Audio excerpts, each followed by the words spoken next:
morning and welcome to Rising. We have, of course, a great show for you today. It is Monday morning. We're back from a fun-filled weekend. Snowy-filled weekend. Snow-ish. There's some snow.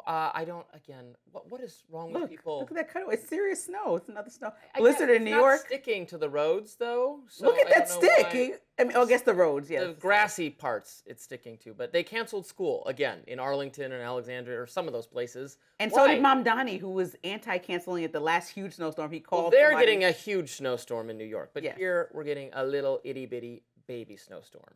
And people need to... You know when you were a kid, you wanted the cancellation, so I don't know why you're acting Well, yeah, but now I'm an adult, and I want kids to go to school like they should. But speaking of winter activities, we should celebrate the hockey team, right? That was a big success over the weekend. You're going to have to break... I don't know what... Oh, my God, this is a big deal. Oh, I was supposed to watch the Olympics this weekend. Okay, I can't believe I know more about this than you do. Yeah, I can't believe you. Break it down. Jack Hughes, you didn't see any of this on social media? Amazing victory for the Olympic U.S. Well, go Team USA. So we're very excited about that. Congratulations to them. Coming up on Rising, violence is erupting in Mexico. Did you see it after the country took out the powerful leader of the Jalisco New Generation Cartel? And White House says that the U.S. provided intelligence support for the mission. Plus, the Secret Service shot and killed an armed man who entered a secure Mar-a-Lago perimeter. And the Supreme Court delivered a landmark ruling against some of President Trump's tariffs. But first, Robby, what is on your radar today? Well, Senator Bernie Sanders has been quite busy. He joined Representative Ro Khanna for a tour of Silicon Valley, meeting with tech industry leaders who they claim are about to be responsible for, quote, the most dangerous moment in the modern history of the world. That is a direct quote from Sanders. You see, Sanders, and to an extent Khanna, want to slow the pace of technological development in the U.S. because they think AI is bad, and they think people making money off AI is bad. For Sanders, all the gains of increased technology are going to come at the expense of working people. That's the Marxist socialist viewpoint. Technological innovation hurts the little guys. It's also completely wrong. Actually, we know that technological innovation improves living standards and makes everyone wealthier. Not just the richest 1%, but all of us. Yes, the tech CEOs are about to make a lot of money off AI. We're also going to get self-driving cars, cheaper electronic goods, renewable energy sources, more accurate medical diagnoses, huge advances in medical care overall, sustainable food sources, and on and on and on. The future is now. Unless we regulate ourselves so that we fall behind enemy nations like China that would use tech to harm us. As part of his tour of Silicon Valley, Sanders made an appearance at Stanford University, where he fielded a very perceptive question from a student or an audience participant. Why is it, that person asked, that the U.S. is responsible for so much more technological innovation that the U.S. is than Europe? Here's how Sanders responded. I'm asking you to explain not why we have inequality, but why we've had so much growth over the last 2 decades. Because we have very smart people who have been incentivized, who have worked very hard. But you know what? In most European countries, all people have health care as a human right. In most European countries, it doesn't cost $80,000 a year to go to college. In other words, Sanders went right back to his same old shtick. Look, Europe definitely has some advantages. The weather sure is nice in Sicily in the summer, take it from me. But just because they have universal health care coverage, it does not make the medical care good. Just because they provide tuition does not mean their colleges are good. Yes, in Europe, the government gives you a lot of things for free, though free just means paid for by extremely, extremely high taxes, which are 60% or more in some European countries. And so the trade-off is people don't want to work as much. They certainly don't want to get rich creating new and exciting technologies when the government is just going to come in and confiscate half of their income. Moreover, the regulatory environment there is some brutally punishing. And that tech people know they have to go elsewhere to the U.S. to make things work at all. Let's listen to a little bit more of what Sanders had to say. The point is, I understand the argument. If we don't have any regulation and you give tax breaks to these large companies, they will create these technologies. But what the point of this evening, this afternoon, is to say that while these technologies can be very useful, they will not be useful unless we have a degree of control over what these guys are doing. So it's not just technology for the sake of technology. It's technology to improve human life. Sanders said we should have a degree of control over what the tech CEOs are building. And that sounds nice, but let's be clear on something. Who is the we there? Is it we the people? Is it we the bureaucrats? Because again, in Europe, we, the government, tells tech what to do, which is why there's no Silicon Valley in Europe and never will be. It's why tech people like Elon Musk and Pavel Durov are at odds with the governments of Europe, which take legal action to stop their companies from flourishing. Now, even if you don't fully trust Mark Zuckerberg or Sam Altman, the relevant question is, do you trust government bureaucrats more? Do you trust them to strike the balance correctly, to regulate without stifling? I sure don't. I don't think we can even trust Bernie Sanders on this. Sanders has called for a moratorium on new data centers, which we desperately need if we're going to stay competitive on AI. But Sanders thinks, you know what? Sounds too risky. Let's shut it all down. But falling behind China means taking an even bigger risk. It means we risk becoming like Europe, where tech goes to die. Not even Kana supports a data center moratorium, if you want to know just how nutty that particular idea is. Now, I salute that Stanford student for asking Sanders the question he won't answer. Why is Silicon Valley in the US and not in Europe? It's government regulatory policy. That's the reason why. And if Sanders gets his way, he'll drive the tech across the sea just as assuredly as California's insane new tax policies are exiling tech folks to Florida. So I'm a supporter of new technology and advancement of tech, but I think that your blanket support is the part that really bothers me. The fact that you really Blanket support, Sanders is blanket opposition. Well, this is the thing. I think when you're talking about the data centers, like there's still a lot of research being done on how they impact the community. So I know there's a conversation around there's a conversation around the water usage. Several different studies. We're not going to cite all of them, but they have different information about how they might be affecting it and people's electric bills in the direct vicinity and the environment as a whole. So we still need to see how these affect things. So having oversight is not a bad thing to me. On the flip side of the actual tech being like the wild, wild west, I think Bernie Sanders is asking the noble questions. Who's in charge of this? Who makes the decisions? Who's this going to benefit? And who's getting left out of the equation by the fast-moving nature of technology and AI? And that's what Congress is literally supposed to do. So yes, Bernie Sanders could be a grandpa who's outdated in certain ways of thinking, but you need certain people like that within Congress mixed with younger people to say, okay, how do we review this and make sure that the mixed with younger people? It's all old people. There's some young. AOC is young. We have a young. Well, she's got the same stupid ideas that he does. This is where I believe the government would only come in and stop something if there is persuasive evidence of harm, not a we don't know, so let's just shut it down to be safe. Because that's not safety, because that's holding us back. The data centers, it's a myth that they use a lot of electricity, or they're driving up electric. They obviously use a lot of electricity, but no, they're driving Facebook up said that it would do its best to make sure communities around data centers are not impacted by the bill. They're not. Take on more of the. That means that it was driving them up, and if they're not intentionally taking on the costs. And the water, we have plenty of water, so it's not really a problem. This is a myth.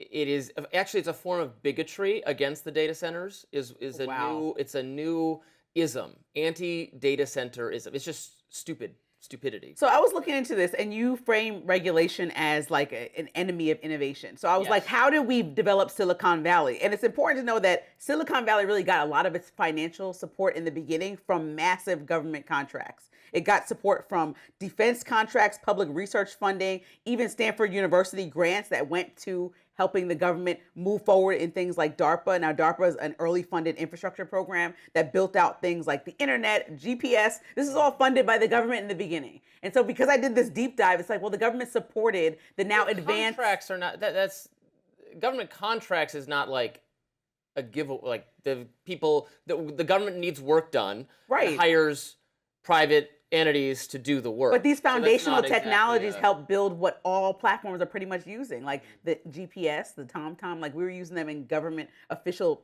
like capacities and helping put money there so they can be developed properly by people from Stanford University. And then they turn into the, alongside companies like at the time, whatever was Meta.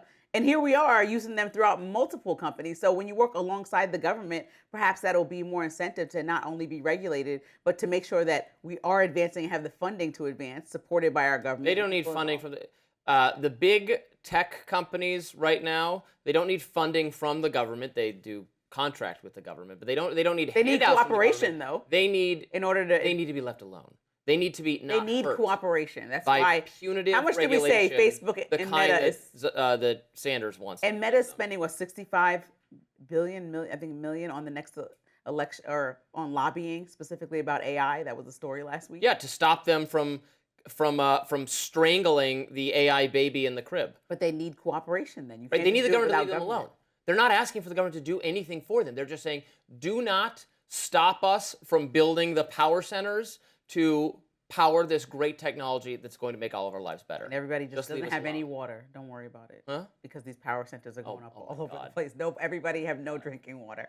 Nonsense. Violence across Mexico over the weekend after the Mexican military took out one of the most notorious drug kingpins in the country. How the U.S. is responding. We'll be right back. Authorities in the Mexican state of Jalisco and surrounding areas are working to quell the violence and chaos happening there after Mexican forces killed the leader of what the DEA describes as one of the most powerful and ruthless cartels in the country. The Jalisco New Generation Cartel, or CJNG, was led by a man known as El Mencho, former police officer and one of the world's most wanted traffickers, who between Mexico and the U.S. had an approximately $17 million bounty for information leading to his arrest. He was shot during a raid on Sunday and later died on the way to the hospital in Mexico City. 4 other gang members were killed. And 3 Mexican military personnel were injured and are being treated in Mexico City. Now, Mexican President Claudia Sheinbaum applauded the raid and the work of the agencies involved, which reportedly include some from this side of the border. While the raid itself was carried out by the Mexican military, Mexico's Secretary of National Defense said that the U.S. gave them, quote, complimentary information to carry it out. A U.S. defense official later confirmed that an interagency task force played a role, but the extent of that role is still unclear. In the hours after El Mencho was killed, the region devolved into chaos. Suspected members of organized crime groups blocked roads, clashed with authorities, and burned cars, houses, businesses, and more. Take a look at some of this video from Puerto Vallarta. You can see smoke rising across the city and many burned out vehicles abandoned on the streets. Several international airlines, including Delta, Alaska, American, and Air Canada, have canceled their flights to Puerto Vallarta and Guadalajara after the violence reportedly spread to the airport, sparking panic among travelers there. The U.S. Embassy in Mexico has urged citizens in the country to shelter in place amid the violence. In response to the raid and subsequent violence, some U.S. lawmakers are weighing in. Arizona Senator Ruben Gallego wrote on X, "Hope Mexicans and tourists are safe. The Mexican government needs to recognize that letting cartels grow unchecked is a threat to everyone. It's time they treat them as the threat that they are." But Ohio Senator Bernie Moreno took it a step further in a post of his own. He urged U.S. intervention. He wrote, "The Mexican government has to make the right decision for its people and seek U.S. military backup to end the threat of narco-terrorists before it's too late. The drug cartels are a clear and present danger to the U.S., and they must be exterminated." Yeah, a lot of scenes of the chaos on social media that is due to, I didn't know, what it sounds like is that it is members of that gang who are carrying out reciprocal violent reprisals to disincentivize the government from going after cartels by saying, oh, this is what we'll do. If you take out our leaders, we will start causing Yeah, the riots airport and scene was destruction. crazy. That I was saw crazy. people running every direction. I mean, it is a big deal. I think when you think about him being one of the most wanted fugitives in Mexico and the U.S. combined, the bounty on his head was like millions, as you said, combined, like 15 million just from the U.S. alone. It does seem crazy that people like that just operate with impunity, like within our backyard, basically. This is not Osama bin Laden hiding in a compound in Pakistan or something halfway around the world. This is our backyard. It's odd. I think the Makes next us steps are the uncomfortable. part that stick out the most to me, because Claudia Sheinbaum, the Mexican president, she said that she disagrees in certain ways with the president's policy on taking out cartel leaders. She thinks that it will turn into some counter violence and turf wars like we might see, or violence on citizens. She doesn't think that that's Well, obviously she greenlit this, though. Well, I know. So that's what I mean. Like, how does that play into Trump's overall conversation that we keep having in the last few months about this war on drugs that he's bringing back to light? Because Mexico is more of a place that we're looking at as far as infiltrating our country with drugs, I think, more than like Venezuela, let's say, which a lot of people were comparing the two situations. So, I mean, especially when it comes to fentanyl. So I think I just want to know what the conversation looks like, how much cooperation the U.S. has given, and how much this was almost like, was there any strong arming coming from us to cooperate? Because, with tariffs on Mexico and the strained relationship a little bit, is this to comply? Did she end up agreeing with what the president said? No, I think it goes to show you that the relationship is not as strained as we're led to believe. No, I doubt. I do not think we strong-armed them into doing. They would not have done it. No, clearly the Mexican government wanted to take out this person. We provided some assistance in that, and that's fine and appropriate. These cartel figures are huge threats to U.S. populations. Now, in terms of getting more involved, I think we got to be careful there. I don't want to get bogged down in conflict, affairs, especially without. Again, there is room for Congress to make some kind of declaration that it would be justifiable for us to be involved if we want to be involved. I would not agree with the president just doing that of his own volition, but I'm always barking up that tree, and it's never getting me anywhere. So. We know that there's going to be instability. I mean, just based on the scenes right after the incident. So I just want to see how this gets handled internally when people are terrified. I mean, Puerto Vallarta, I don't know the other regions. Are a popular vacation situation. So even the people there that told to shelter in places, people who probably were actually just on a trip, not knowing what to do. There are Americans stuck there. Yeah. So I just want to know what the next steps look like and what they thought was going to happen after killing. They had to think that this was going to be the impacts or ramifications of killing somebody like that. Yeah, but he's reprehensible, and all of them need to go. Up next, the Secret Service says they shot and killed an armed man who entered a secure Mar-a-Lago perimeter. Don't go anywhere.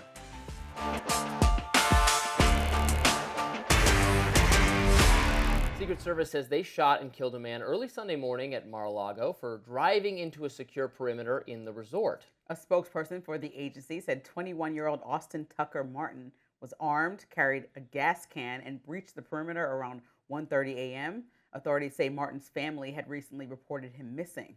Now, TMZ is reporting that Martin had grown, quote, increasingly obsessed with the Epstein files, and say they obtained a text message between Martin and his coworker illustrating that. Meanwhile, Palm Beach County Sheriff Rick Bradshaw recounted a timeline of the event during a press conference late Sunday morning. Let's listen. He was ordered to drop those two pieces of equipment that he had with him, at which time he put down the gas can, raised the shotgun to a shooting position. At that point in time, the deputy and the two Secret Service agents fired their weapons and neutralized the threat. FBI Director Kash Patel, in an X post, said the Bureau would be dedicating all necessary resources to the investigation. One of Martin's cousin, Braden Fields, said in a statement, quote, "I wouldn't believe he would do something like this. It's mind-blowing. He wouldn't even hurt an ant. He doesn't even know how to use a gun. We are big Trump supporters, all of us, everybody." While President Trump was at the White House this weekend during the incident, no law enforcement personnel were injured.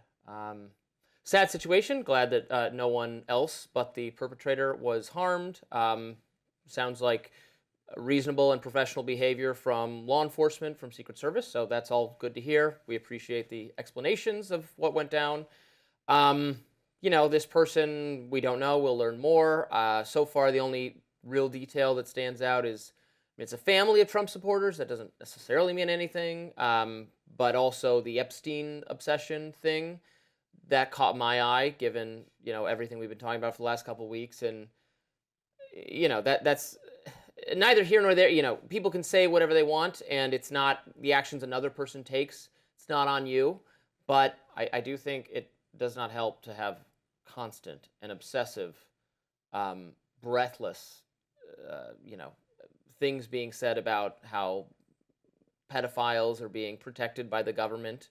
And then if people take that quite literally, they're going to take matters into their own hands. And I think that's not good. I mean, we have a bipartisan team looking or spearheading this Epstein files charge. So there's nowhere to point blame in this case. It's Thomas Massie, Ro Khanna, they are spearheading this together. And then there's a lot of talk around them. But the two officials are on both sides of the aisle. But I also just think this is a scary situation. When we think about the amount of assassination attempts on Trump's life specifically, it's really, concerning. I also think in the last year, the dramatic amount of violence, whether we talk talk about Charlie Kirk or Melissa Hortman and her husband, the Democratic Minnesota lawmakers.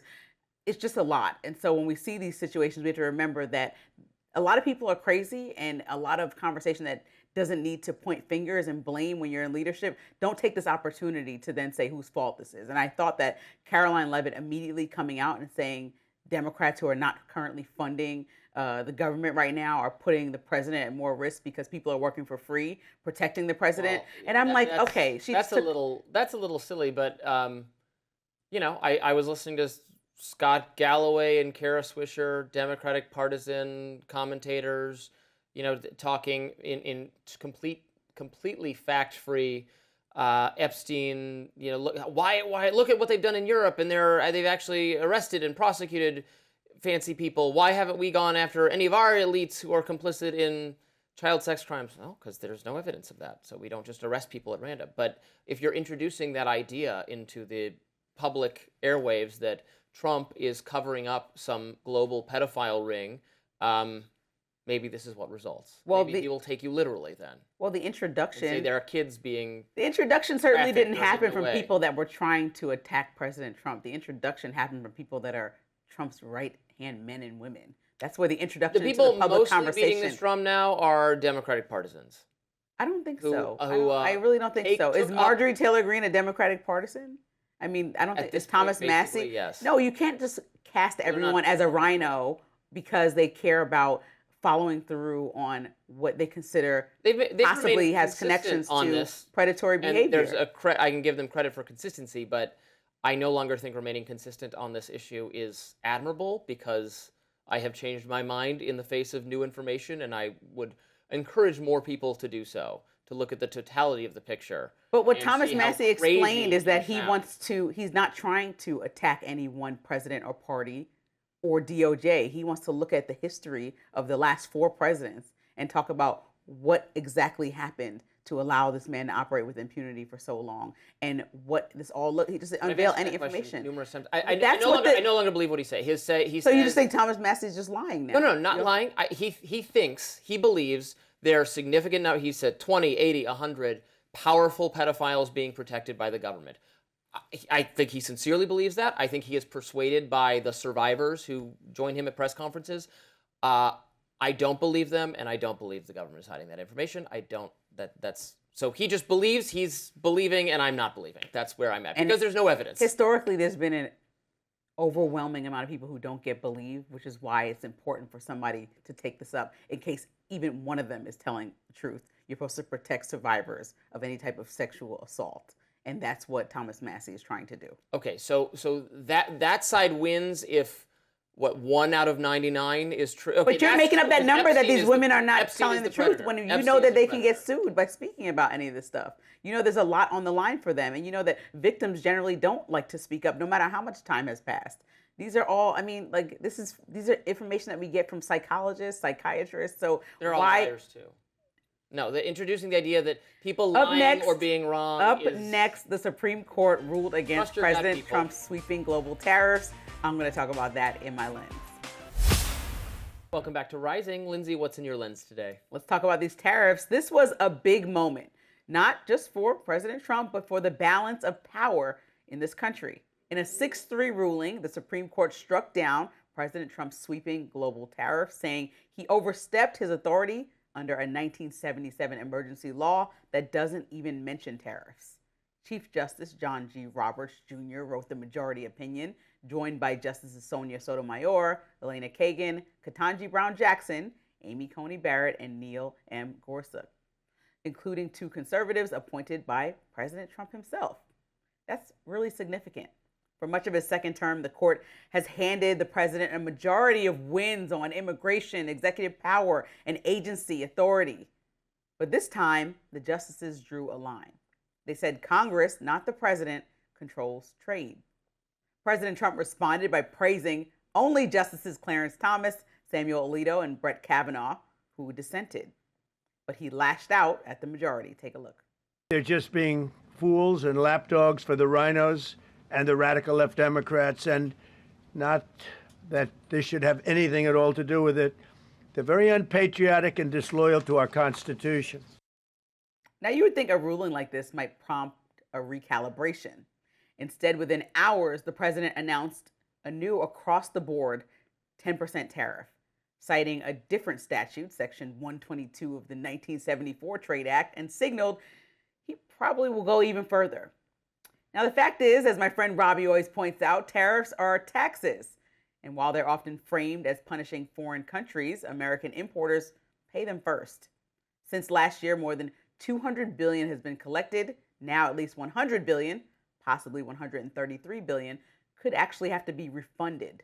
Trade lawyers say that process could take months, even years, involving Customs and Border Protection and the U.S. Court of International Trade.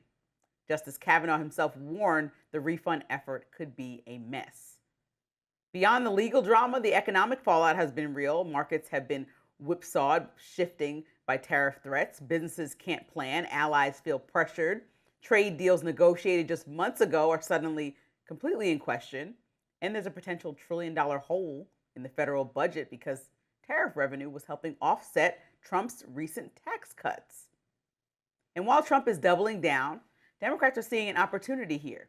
They're already centering affordability in their midterm messaging, and this ruling gives them a fresh argument that the president's tariff strategy created chaos, raised costs, and most importantly, bypassed Congress. Even some Republicans, including Senator Mitch McConnell, called the president's approach illegal and welcomed this court's decision. So this wasn't just a trade ruling, it was a constitutional one. The Supreme Court showed independence. The president showed defiance. And the rest of us are left watching an economy and economic strategy that keeps shifting under our feet. It might be time for the base to tell the president, nobody wants this. Well, I have nothing to disagree with you here. I oppose the tariffs too, and more importantly, they're not constitutional. The president did not have the authority to do this. I know that frustrates him very much, but I'll just say, look, if this is such a good idea to do these tariffs, well, that option is available to the president and is still available. The Republicans have a majority of Congress. Just pass a law that implements the tariffs or directly prescribes him the authority to do this using the specific language, then that would be fine. They won't do it because Republicans in Congress don't actually support these tariffs. Some of them do, but not enough of them to get it passed. They just won't admit that because they don't want mean old President Trump yelling at them, and they don't want to appear to go against him. But good number of Senate Republicans, not rhinos, know that it was conservative, free market ideology has been opposed to tariffs for the longest time. It is Trump who's an outlier on this. Most conservatism has never been. Tariffs are just taxes. They're taxes on the American people. They're just raising the price of things American people pay for. So it's the mechanism is different, but it's no different than Trump saying we should increase sales tax on everybody without any trade-off. I'm fine with having more sales tax and less income tax, but this is just we're leaving taxes the way they are and adding an additional sales tax. That is what Trump has done with these tariffs. The power to tax originates with Congress, not with the president. So the Supreme Court totally reasonably and correctly said, so sorry, if you want to tax the American people, you have to go to Congress and ask Congress to raise this tax on American people. That's it. It's not more complicated than that. Trump thinks it's such a good idea. Get his Republicans to get on board with it. They won't do it because they know, and he should know, that taxing the American people is very unpopular, and nobody wants it done, and good riddance. We saw last week when Trump's top key players in his staff, like Susie Wiles, all gathered together for a meeting around strategy about what the plan is. Yeah, there's a conversation about affordability and how to really hone in on that message, as opposed to what's happening right now in the public is a lot about the SAVE Act and who's voting. But there's a real conversation. They know that they have to get back the people believing that they can control this economy. And so the president should have taken this moment as maybe an opportunity to pause, knowing that the direct implications of this, even though we haven't seen them yet and not 100% sure how it will look, could be that things get lower priced for Americans. So going into the midterms, you could look good as the party in charge if tariffs are not high, making prices. If I was Trump, I would try to spin this as, well, look, we accomplished our goal with the tariffs because we worked out all these great trade deals and the rest of the world's taking us more seriously and they achieved their goal diplomatically. This is how I would spin it. And so we don't need them anymore anyway. So But what he's doing now is just all done. he just enforced a different law and a different tariff, and so he's still going to make things more Well, expensive and that for one the he average has American. the authority. Right, but that again, we know what tariffs do to small business owners, big business owners, and then the cost gets passed to us. We saw that. That's why Costco is suing the administration, saying they absorb some of the costs, they want their money back. And even governors, I believe it was J.B. Pritzker that put out a memo online, like you need to pay back about X million dollars to people that live in my state because it's how much we paid. And he said, past due on the notice. So people kind of want their money back that they've spent over the last few months that costs more. And so the president has to really think about the fact that the Supreme Court, which a lot of people have criticized for leaning in his favor, is dissenting. This is not because the idea that the Supreme Court was just backing up whatever Trump wanted was a false liberal notion to begin with. The Supreme Court, it's 9 people who are independent thinkers. There are a lot of decisions you don't hear about very much. They don't get reported on that are 9-0. There's plenty of times where they all of them come together to rule against the federal government. Like Clarence Thomas and a couple of them just do whatever Trump wants to do. Because if you are truly a conservative and you also want to go by the law that's by the letter in the book, then you would know that these tariffs were illegal, and you also would say this doesn't align with my conservative values. Well, Kavanaugh took the position, and Clarence Thomas took the position that law was Congress giving the president this exact power to do tariffs in an emergency. That's the position they took. The majority did not agree that this emergency authorization law had anything to do with tariffs and said you couldn't do that. So there's still, I see why the people on the other side ruled that way. It's not because they want to rubber stamp whatever the president wants to do. They thought he had been permitted by Congress to do this because it's an emergency. The majority was not persuaded by that, said, well, what's the emergency? No one can point to an emergency here. And that it didn't mention tariffs, and so they can't do that. The immediate response of adding a new tariff under a new law that he has the jurisdiction, I guess, to do, as well as calling the Supreme Court lapdogs, is going to hurt him in the midterms. That's not a good strategy forward, and I don't understand what he expects to come out of that. Yelled at the Supreme Court during his State refresh of my the Union memory address. He said, Julian Manchester, our Hill reporter, asked him if the Supreme Court justices are still invited to the State of the Union tomorrow, and he said barely. That was Trump's response. So, well, we'll see which ones show up. They don't always show up. Next up, President Trump urging Netflix to fire one of the members of its board of directors. The reason why is coming up. Stay with us. President Trump wants Netflix to fire one of the members on its board of directors after she issued a warning to corporations who, quote, bend the knee to Trump. Former U.S. ambassador to the United Nations, Susan Rice, happens to sit on the board of directors for the streaming giant, and said this on an episode of former U.S. Attorney Preet Bharara's podcast. Take a listen. It decided that it was, that they would act in their perceived very narrow self-interest and, take a knee to Trump. I think they're now starting to realize, wait a minute, this is not popular. Trump is not popular. There is likely to be a swing in the other direction, and they are going to be caught with more than their pants down. They're going to be held accountable. Rice continued. If these corporations think that the Democrats, when they come back in power, are going to, play by the old rules, and say, oh, never mind, we'll forgive you for all the people you've fired, all the policies and principles you've violated, all, the laws you've skirted. I think they've got another thing coming because, just like when Trump thought, okay, I'll redistrict and the Democrats won't have the guts to play hardball, they're going to be surprised. That interview sparked a lengthy post from Laura Loomer on X, who wrote in part, does Netflix stand by their board member threatening half of the country with weaponized government and political retribution for choosing who they wanted to vote for as president? This is as anti-American as it gets, and Netflix is proving every day they are an anti-American woke company. And it was Loomer's post that caught the eye of the president, who followed it up on Truth Social, writing, Netflix should fire racist, Trump-deranged Susan Rice immediately or pay the consequences. She's got no talent or skills, purely a political hack. Her power's gone. It'll never be back. How much is she being paid and for what? Loomer also urged the president to block the potential merger of Netflix and Warner Brothers, continuing in the same post The Netflix-Warner Brothers merger would result in a streaming monopoly, which the Obamas will have a significant stake in. President Trump must kill the Netflix-Warner Brothers merger now, and she even included FCC Chair Brendan Carr's handle, nudging him in the same direction. But Brian Krasenstein hit back against that idea, writing in his own post, Netflix is in a bidding war with Paramount for Warner Brothers. There are rumors that Trump may block the bid by Netflix. This is exactly how dictators act. How are Republicans okay with this? Now, it's important to note that the Obamas do not have an ownership stake in Netflix. However, they do have a multi-year production deal with the streaming giant, but also that, it's a lot of different people, like Melania, most recent example, had a multi-million-dollar unprecedented payout from Amazon.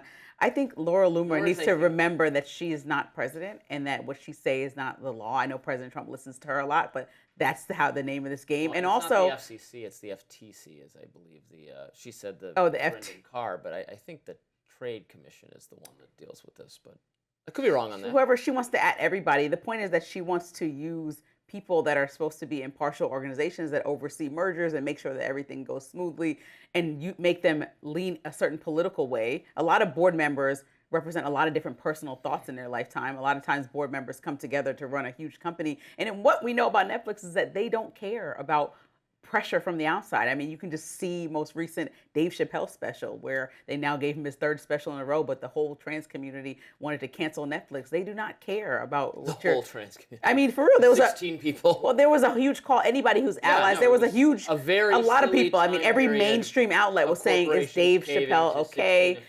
Right, and he now has his third special on the streaming giant. So I think when President Trump goes on Truth Social and says pay the consequences as the president, again, that's threatening the use of power that you have amongst people who align or work alongside your administration to kind of bully people in a potential merger where his ally is more the Paramount side and they're bidding for the same thing. And so if he has any persuasion over anyone who makes these decisions, well, that's concerning because we wouldn't want our president deciding this based on favoritism. We want this being decided on what makes sense for the American public. That'll be the consumers paying more, most affected by any mergers.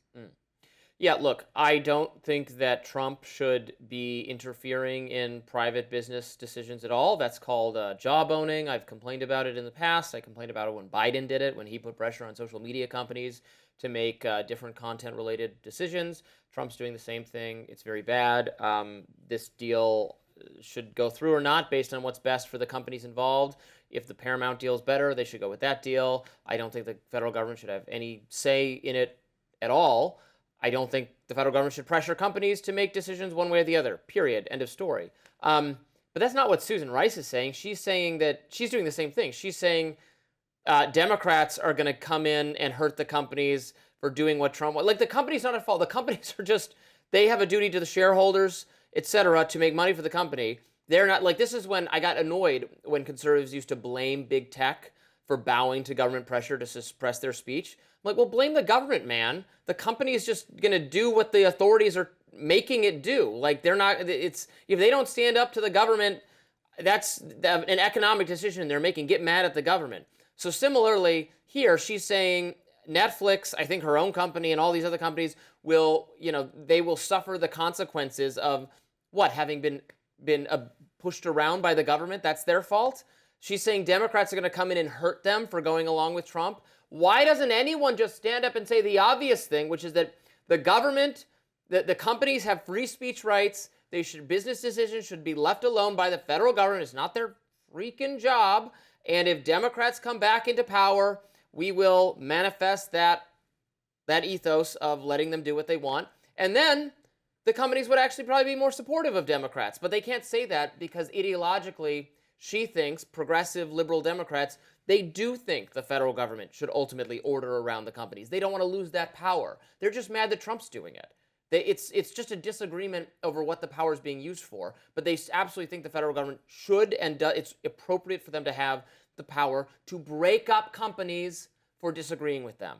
And I think that's insane and wrong and bad, but Democrats are no better than Trump on it. The president who ran against political retribution and said he was a victim of it, the president who ran against or for breaking up bureaucracy within government and using the government as a political tool, has been doing that for the entire first year of his presidency. whether it's And looking Democrats are gonna into, come back to I mean, power whether again, it's too. looking into Letitia James, James Comer, whatever he's trying to do, whether he's telling Brendan Carr to go do things that look unsightly to the American public, like, wait, is the president forcing this network to cancel this show? Like, it's been a lot of that, whether it's suing networks for personal gain. The president is all about retribution, and that's what we're seeing. And so I think what Susan Rice is trying to She's say all about is that, retribution. no, what she's trying to say is that anybody who just cowered to the president and is just moving in ways that they think is best Will to suffer cozy my up. wrath, No, and it's best to Democrats will cozy up. destroy It's you. going to That's what center she's saying. back to where it makes sense. Like, we need to be following policy, right? So anybody who's not following policy, as we just saw with the Supreme Court decision, the president wasn't following the law, so it's against the law. It'll be corrected when Democrats come back if the Supreme Court failed to correct it. You're not just going to be out here doing whatever or whenever. So let's say the Supreme Court said, oh, these tariffs are fine. I'm sure that Democrats in the next office would say, let's correct this. These tariffs are illegal. Everything like that, that's people are just bending the knee, which is what she called it, to the president because they think it would be an admirable place for them to be so they don't have friction, like you said, all Republicans are doing by supporting these tariffs that they know they don't agree with. What I heard her say is because you went She's along saying with we're gonna Trump, fix it. We're going to hurt you in the future. No, she that's didn't- what I don't know that she's saying. Oh, okay, she well, said. strangle she was you, throw you up against a she's wall. borrowing a line from Donald Trump. I am your retribution. I am your retribution. That's what it sounded to me like she was saying. No, and she's also saying you can't gerrymander out a whole state and then expect that Democrats don't do it either. That was the example that That's a she brought different- up. That's the example that she in terms said. of media company. She's on the board of a media company. She says Democrats are going to punish the media companies the same way Trump is punishing them for going along. So what's a boss of a media company to do if you're When you're on a board, it doesn't make you a boss of the company. It means you're on the board. It means you have some conversation in the decision. My controversial idea is to running have the government day-to-day leave them operations. all alone, and I think that would be better. Okay, up next, NYC Mayor Zohran Mamdani is getting slammed for requiring ID for snow shoveling jobs. He also gave the kids a snow day today. We'll be right back after this. New York City Mayor Zohran Mamdani is facing heat from many on the right for requiring residents, not the presidents, the residents of the city to show multiple forms of identification to become an emergency snow shoveler. Now, New York City is facing its second snowstorm in less than a month and its first blizzard since 2016. Mamdani declared a local state of emergency ahead of this big snow. Mamdani announced on Saturday that emergency snow shovelers would be welcome to join the efforts. Let's take a listen. For those who want to do more to help your neighbors and earn some extra cash, you too can become an emergency snow shoveler. Just show up at your local sanitation garage between 8 a.m. and 1 p.m. tomorrow with your paperwork, which is accessible online at nyc.gov/snow, and you can get started right away. The New York City Sanitation Department website said in order to complete the registration, an applicant must provide 2 small photos, size 1 to 1.5 square inches, 2 original forms of ID plus copies, and their social security card. Wow. Some on the right blasted Mamdani's ID rules, suggesting that the Democratic Socialist mayor is not consistent in his policies. Fox News host Jimmy Failla, a friend of mine, wrote on X, Zohran Mamdani requiring 2 forms of ID to be a voluntary shoveler for the blizzard. This is Jim Snow 2.0. Oh my God. Haha. Another New York City-based X account wrote Mamdani snow shoveler ID circus. Peak DSA hypocrisy, 2 photos, 2 IDs, social security card to earn $19 an hour, but 0 verification to vote? Meanwhile, during a press conference on Saturday, Mamdani responded to the criticism of his emergency worker ID requirement rule. The mayor said federal law requires that employers get authorization and documentation to pay people for work. We are not allowed to just cut checks to individuals for their work. Anybody with half a brain understands that there is this 2 very distinct difference in 2 legal categories, right? So one is federal employment and for paid labor, okay? And the other one is regulation of access to a constitutional right. And so I don't understand why people at Fox are so confused about this notion. I mean, it's about employment law, not civic participation. And so You don't what is think the it should be distinct easier difference? to become an emergency snow shoveler than it should be to vote? You're being paid by the city, so you need to figure out how to fill forms out that require you to get paid. You're also considered a city employee, which is totally different than exercising your civic duty. Okay. Stop using facts. I'm and telling you, logic you and need- just feel in your gut the No. wrongness of this situation. No, there's IRS reporting, there's Social Security contributions, there's W-9 work that all needs to go into you being an employee versus people fought for your right to be able to vote and that civic engagement. I want to live You're in a exercising a country where if constitutional there's a snow right. emergency, you can just pick up a shovel and do it. But to vote, maybe you need to show your ID. That's how I would balance those two things. No, because- Shoveling snow, we're not going to ask that many questions about it. Voting, we would like to know that you're an American citizen. I think that's the reasonable. Yes, but the point and the examples that were brought up about people that are most disenfranchised by this are really clear and simple. So if you have a birth certificate and you happen to change your name, but you need 2 forms of ID, well, your birth certificate is not going to say your married name, even if you went through all the proper channels to change your name properly. Now you got to go through extra channels to get that. A passport sometimes is out of reach for some Americans that don't have $60 to go get a passport or the time to take off work to go do these things if you need a second form of ID. So it's just, yes, I know you can't relate, but in rural areas throughout the country, there are people that are really living check to check. I believe the census said about 11% of the people in America are living exact check to check. So they might not have $60 to spare, and then therefore you're asking them to go do something, take time or money out of their schedule that they really can't, because they have to put food on the table to go do something when they have. Then I guess they're not going to vote. No, it's not right. They need to vote. They need to vote because it's a civic duty as opposed to a paid opportunity that you're going after for your city. Then you need to get your stuff together and inconvenience yourself because there's money on the line. A civic duty is just like we are supposed to vote. In most circumstances, liberal Democrats love paperwork and government forms, properly following proper protocols. Have we licensed that? You can't put up a lemonade stand without some Democrat saying, "Are you paying your employees minimum wage?" That kind of thing. Why do they talk like that? I don't know. When it comes to voting, then it's oh well, we could never infringe on somebody who doesn't have $10 rights to. I mean, this is silly. This is just absurd. No, to you. That's what I'm saying. We can't relate in big cities. A lot of people. Well, it's absurd to me, and it's absurd to 80% of people, including 80% of minority groups who are supposedly the ones negatively impacted by this, even though I don't see much evidence of that. Okay, we'll park it there. I don't know. I'm not going to. That was our last segment of the day. That was. I was so worked up about this. I know you wanted to go on and on about it, but I don't want to get yelled at by our director. That does it for us on Rising Live. Look out for more exclusive YouTube content coming your way today. And be sure to like, share, and subscribe to the Hills YouTube channel so that you never miss any content. And for those of you who like to listen while on the go, now available anywhere you listen to podcasts. See you later.